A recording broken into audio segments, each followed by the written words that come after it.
Ideally, take the journey one step at a time, staying with the reflection as long as it feels useful. However, it is possible that one title may seem to be attracting you. If so, go straight there and see where God is leading you. You may want to read the book of Exodus in its entirety before you begin, though the appropriate references are given for each reflection. I suggest another possibility is to go through the whole of Exodus and then spend some time in creating your own site map. You could even draw the map out for yourselves to represent your own journey in faith. Determine your own route through the stages, then return to each in turn, spending several hours in reflection on how this speaks to you and what message it is bringing to you. Step 1. Birth. Exodus chapter 2, verses 1 to 10. Describes the birth and early life of Moses. His mother defies the order to kill Hebrew boys and hides her son. Once he becomes too old to conceal, she places him in a basket on the Nile. Apparently, this was a deliberate attempt to have Moses adopted, as Moses' older sister is stationed nearby, watching. Pharaoh's daughter finds the baby and winds up hiring Moses' own mother to be his wet nurse. Once weaned, Moses is sent back to the Egyptian princess, gaining the benefits of a royal education and upbringing. The human journey begins in secret, in the earliest days unknown even to mothers and fathers. Yet, God knows that the small kidney bean that is the human embryo is there, growing and developing until the day it is ready to meet the world. For one Hebrew woman, the secrecy had to continue longer, until the day when a child was 3 months old. She was forced to place him in the river Nile. She took every precautionary measure to ensure his safety and was rewarded when Pharaoh's own daughter defied the edict concerning the deaths of Hebrew boys and took the child into her own home. It is the Egyptian princess who names the baby Moses, because she said, "I drew him out of the water." We do not know the name of the mother or father, nor of the Egyptian princess, though God does. The name of the child, Moses, was to become one of the most famous in the world. Before your parents knew you existed, God knew. While they agonized over your name, God knew it already. When the birth announcement cards were sent out, and more especially, you were immersed and drawn from the waters of baptism, your name was given to the world. The name God has had written on the palm of His hand since the first moment of your being. Spend time reflecting on what this tells you about yourself and who you are in the eyes of God. Step 2. An identity crisis. Exodus chapter 2, verses 11 to 13 describes how Moses went from the adopted son of an Egyptian princess to an exiled shepherd living in Midian. As an adult, Moses defends a fellow Jew by killing an Egyptian aggressor. Moses lived his early years as an Egyptian prince, only vaguely aware of who he was or what his heritage was. One day, the bubble burst, and he found himself in confrontation with the culture that had nurtured him and standing alongside with his own people. Not that they were particularly grateful, seeming to threaten that they would make his crime known, as eventually it was. Suddenly, Moses did not belong. His crime excluded him from both the Egyptian and Hebrew communities. He fled and found sanctuary among strangers. There comes a point in our lives when we look around us. The securities of childhood are behind us, and we are faced with the challenges of beginning the long process of finding out who we are. This involves making choices, deciding which group we belong to. It can be a time of rebellion, confusion, possibly sin. We may leave our home, friends and family, and seek sanctuary with strangers. When in your own life have you looked at the values of family, friends, community, and felt the need to look elsewhere for a meaning to life? Where was God? Step 3. Settling down. Exodus chapter 2, verses 15 to 22. Moses is shocked to find that his attempt to hide the act failed, and he is forced to flee Egypt since he was about to be killed.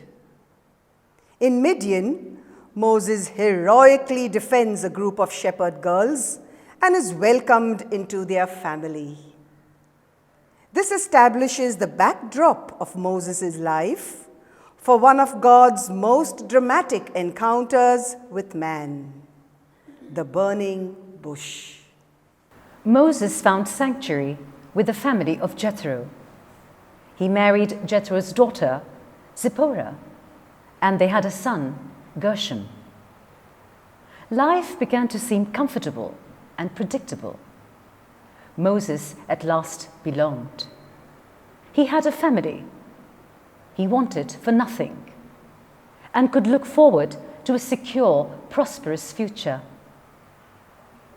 After the confusions of adolescence, it can be something of a relief to find stability. It is easy to be defined by what we do and feel that we can at last plan ahead, knowing where we are going. We establish ourselves in work and perhaps settle down to raising a family. There are worries, to be sure, but we begin to feel that we know who we are through what we do and our relationships with partners, children, members of our community. How are you defined in terms of your work, your family, and community? Where is God? Step 4. Encountering God. Exodus chapter 3, verses 1 to 6. Moses was keeping the flock of his father-in-law Jethro, the priest of Midian. He led his flock beyond the wilderness and came to Horeb, the mountain of God. There, the angel of the Lord appeared to him in a flame of fire out of a bush. He looked, and the bush was blazing, yet it was not consumed. Then Moses said, "I must turn aside and look at this great sight and see why the bush is not burned up." When the Lord saw that he had turned aside to see, God called to him out of the bush, "Moses, Moses." And he said, "Here I am." Then he said, "Come no closer. Remove the sandals from your feet, for the place on which you are standing is holy ground." He said further, I am the God of your father, the God of Abraham, the God of Isaac, the God of Jacob. And Moses hid his face, for he was afraid to look at God. Moses had no reason to expect anything more. He had all he needed. He was content to look after Jethro's flocks, but God had other plans for him. Moses could have seen the bush burning and continued on his way, accepting it as one of those things, or something that just happens. But he didn't. There were probably times in the years that lay ahead in which Moses heartily wished he had ignored the burning bush. But he didn't. Something attracted him, causing him to draw nearer, to see what it was and what was causing it.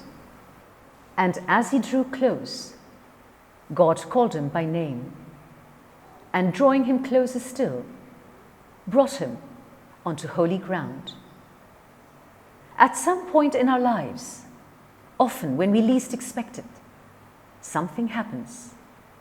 We sense that something out of the ordinary has happened, though we may not be quite sure what.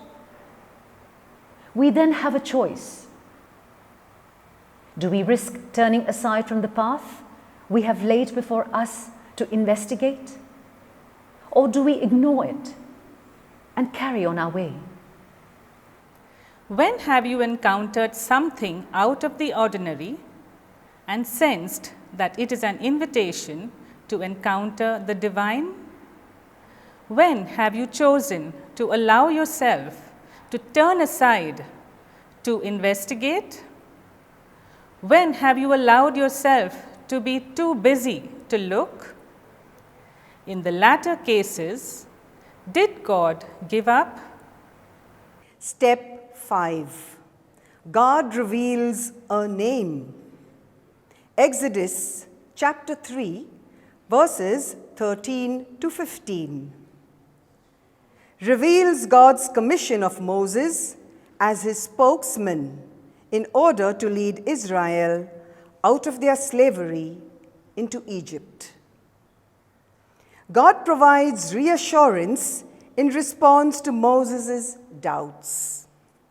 God also identifies himself using terminology which will be crucial in both Jewish and Christian understanding of his nature. As a name, God uses the phrase, I am, indicating his eternal, uncreated, necessary, absolute existence. This connects to the Hebrew term Yahweh, most often seen as Lord Yahweh or Jehovah. This same phrasing will be used by Jesus in the New Testament. The voice from the bush gives Moses a mission, but does not at once identify itself. Moses is understandably nonplussed. How can he undertake a mission on behalf of someone he does not know? How does he know that this is really the God of Abraham, Isaac, and Jacob? In response, God gives Moses a name. I am who I am, which can also be translated as I am who I will be, a God who cannot be defined, but who will gradually be revealed ever more fully through succeeding generations. God is God, but during our lives, we give God different names or see God in different ways. God is beyond all the names we can use. God is beyond any definition we try to impose. God is God. What names have you associated with God? What images have you had of God? You may like to try an exercise based on I am who I am. God is God. Complete your definitions, images, names for God. God is, God was for me. Now add the word not, closely followed by God is God. How does this help you to grasp something of the transcendence, the utter beyondness of God? Step 6. Bricks without straws. Exodus chapter 5, verses 1 to 22. Afterwards, Moses and Aaron went to Pharaoh and said, "Thus says the Lord, the God of Israel, let my people go, so that they may celebrate a festival to me in the wilderness." But Pharaoh said, "Who is the Lord that I should heed him and let Israel go? I do not know the Lord, and I will not let Israel go." Then they said, "The God of the Hebrews has revealed himself to us. Let us go a 3 days' journey into the wilderness to sacrifice to the Lord our God, as he will fall upon us with pestilence or sword." But the king of Egypt said to them, "Moses and Aaron, why are you taking the people away from their work? Get to your labors." Pharaoh continued, "Now they are more numerous than the people of the land, and yet you want them to stop working?" That same day, Pharaoh commanded the taskmakers of the people as well as their supervisors, "You shall not give the people straw to make bricks as before. Let them go and gather for themselves. But you shall require of them the same quantity of bricks as they have made previously. Do not diminish it, for they are lazy. That is why they cry, 'Let us go and offer sacrifice to our God.' Let heavier work be laid on them. Then they will labor at it and pay no attention to deceptive words." So the taskmakers and the supervisors of the people went out and said to the people, "Thus says Pharaoh, I will not give you straw. Go and get straw yourselves, wherever you can find it, but your work will not be lessened in the least." So the people scattered throughout the land of Egypt to gather stubble for straw. The taskmakers were urgent, saying, "Complete your work, the same daily assignment as when you were given straw." And the supervisors of the Israelites, whom Pharaoh's taskmasters had set over them, were beaten and were asked, "Why did you not finish the required quantity of bricks yesterday and today as you did before?" Then the Israelite supervisors came to Pharaoh and cried, "Why do you treat your servants like this? No straw is given to your servants, yet they say to us, 'Make bricks.' Look how your servants are beaten. You are unjust to your own people." He said, "You are lazy, lazy. That is why you say, 'Let us go and sacrifice to the Lord.' Go now and work, for no straw shall be given to you, but you shall still deliver the same number of bricks." The Israelite supervisors saw that they were in trouble when they were told, "You shall not lessen your daily number of bricks." As they left Pharaoh, they came upon Moses and Aaron, who were waiting to meet them. They said to them, "The Lord look upon you and judge. You have brought us into bad odor with Pharaoh and his officials, and have put a sword in their hand to kill us." Then Moses turned again to the Lord and said, "O Lord, why have you mistreated this people? Why did you ever send me? Since I first came to Pharaoh to speak in your name, he has mistreated this people, and you have done nothing at all to deliver your people. Moses and Aaron had done as God had required and told Pharaoh to let the people go into the wilderness for a festival to worship God. Pharaoh realized that there might be more to this. Also, if people had time to go off for festivals, they obviously had too much time on their hands and could not be working hard enough. So he gives orders that the productivity in brick making is to be maintained. But the Hebrews will have to make up for the shortfall in raw materials themselves. This, he sensibly reasons, will keep them far too busy to think about going off for a week to worship their God. Are there not parallels in our own day when we need to work harder simply to stay still? When the poor have to work longer and longer hours to try to bring in a living wage? Where those in power use it to abuse their workers? The list could go on.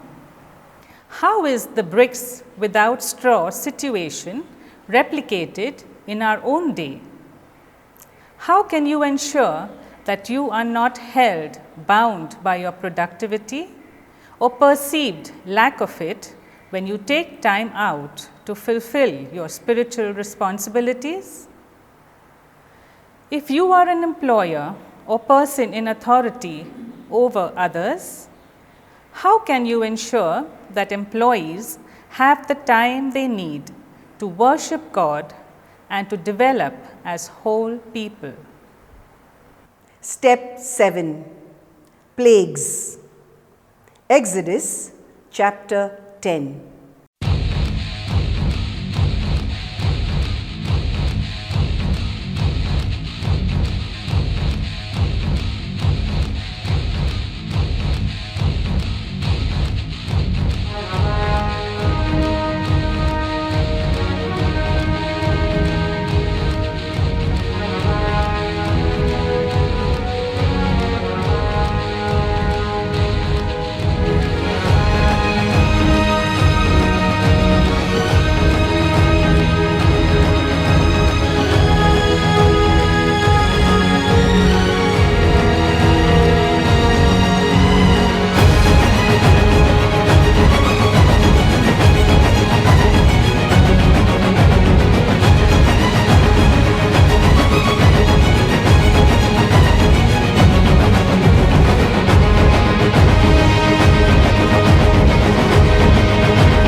one plague after another, hurting the Egyptians, but leaving the Hebrews unharmed. Pharaoh promising to let the people of God go, whilst the plagues were at their height, only to renege on the agreement when each passed. Our understanding of plagues has changed over the generations, but the desire to have a God who stands up for us has not gone away. Most of us are not oppressed, and perhaps find it hard to get into the mindset of people who long for God to show his power and to bring down the proud and the oppressor. We may find it hard to think that God would be cruel and seek to hurt anyone. God does not, but the God of love is also a God of justice, who hears the cry of the poor, who saves those crushed in spirit, who rises up the lowly from the miry pit, and so on. God does not choose to hurt anyone, but neither does God protect those who stand in defiance of him from the consequences of their actions. When have you yearned for God to step in and free you from people or situations that have oppressed you? When have you defied God and then had to suffer the consequences of your actions? Step 8. Passover. Exodus chapter 12, verses 1 to 23. Jews around the world celebrate Passover, the most significant festival in the Jewish calendar. The Jewish holiday of Passover commemorates the redemption of the ancient Israelites from bondage in Egypt after being slaves for 300 years to Pharaoh. The Bible records the Lord's command to celebrate this first Passover. And the Lord spake unto Moses and Aaron in the land of Egypt, saying, Speak ye unto all of the congregation of Israel, saying, In the 10th day of this month they shall take to them every man a lamb without blemish, a male of the first year, and the whole assembly of the congregation of Israel shall kill it in the evening. And they shall take of the blood, and strike it on the doorposts of the houses, wherein they shall eat it. And they shall eat the flesh in that night, roast with fire, and unleavened bread, and with bitter herbs they shall eat it. For I will pass through the land of Egypt this night, and will smite all the firstborn in the land of Egypt. And the blood shall be to you for a token upon the houses where ye are. And when I see the blood, I will pass over you, and the plague shall not destroy you, when I smite the land of Egypt. A meal to celebrate deliverance, but prepared and eaten before the liberation has taken place. For it was the blood of the Lamb that was at the center of the meal, that was to ensure that the Hebrew people were passed over when the angel of death visited Egypt. What emotions went through the hearts of the people as they followed Moses' instructions? Excitement, fear, bewilderment. And what did they feel when they heard the cries of their Egyptian neighbors as the warning became reality? The Passover, a meal of celebration, but not a meal to relax over, a meal to remember, to sear an event into the collective consciousness of a people. A meal to remind them how dearly their freedom was bought. Jesus' last meal was part of the Passover celebrations. What mix of emotions went around that table that night? What were the emotions when the disciples returned to the upper room and remembered the events of the night before and the day? How did they approach the festival of Passover, which began as night fell on the first Good Friday? Reflect on the feelings that surround the first Passover and the Passover around the time of Jesus' death? When have you experienced festivals where sorrow and joy, anticipation and apprehension have been inextricably bound? Where was God? Step 9. Between a rock and a hard place. Exodus chapter 14, verses 1 to 14. Describes the explosive growth of the nation of Israel and the erosion of their relationship to Egypt. Joseph's efforts in the past saved Egypt from ruin, and his family was welcomed into the land. Generations later, the drastic increase in their population is seen as a threat to the Egyptian people.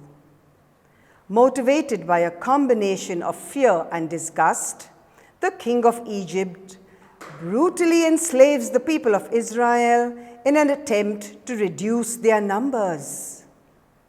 This effort fails, and the following passage shows Pharaoh resorting to infanticide in an effort to control the Hebrews. Any sense of liberation was to be short-lived. All too soon, Pharaoh changed his mind, yet again, and set off in pursuit of his cheap labor. He and his hand-picked army caught up with them as they camped next to the Red Sea. With the army on one side of them and a sea on the other, it is not surprising that the Hebrews were afraid, and not altogether surprising that it was all Moses' fault.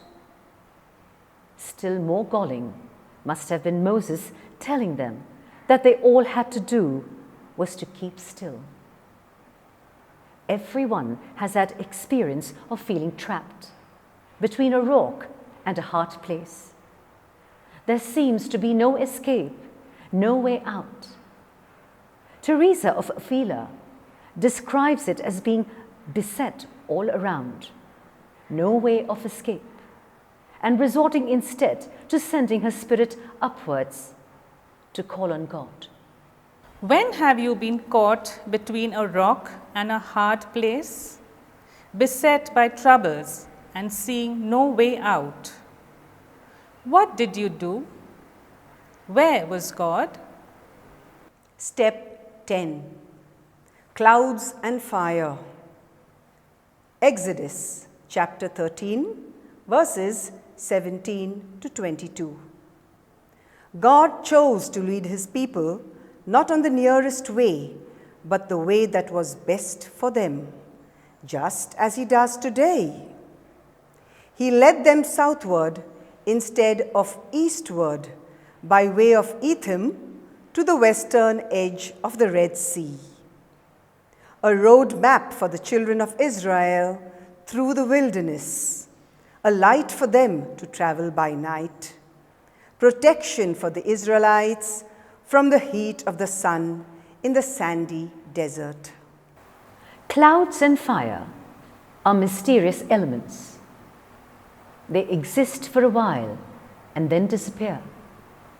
Yet, this is how God chose to indicate his presence at the head and at times at the rear of the Hebrew people. No one can hold clouds. No one can hold fire.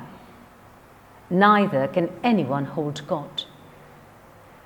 God is there, leading the people, but they cannot hold or possess him. God guides our lives too, and his presence is equally mysterious. We try to describe how we perceive that presence, but stumble over words. God does not come in ways that are easy to explain, nor in ways that would allow us to lay claim to him. God is God. He is a God who leads and liberates, but is always beyond our desire to possess him. How have you sensed the God who guides and leads you?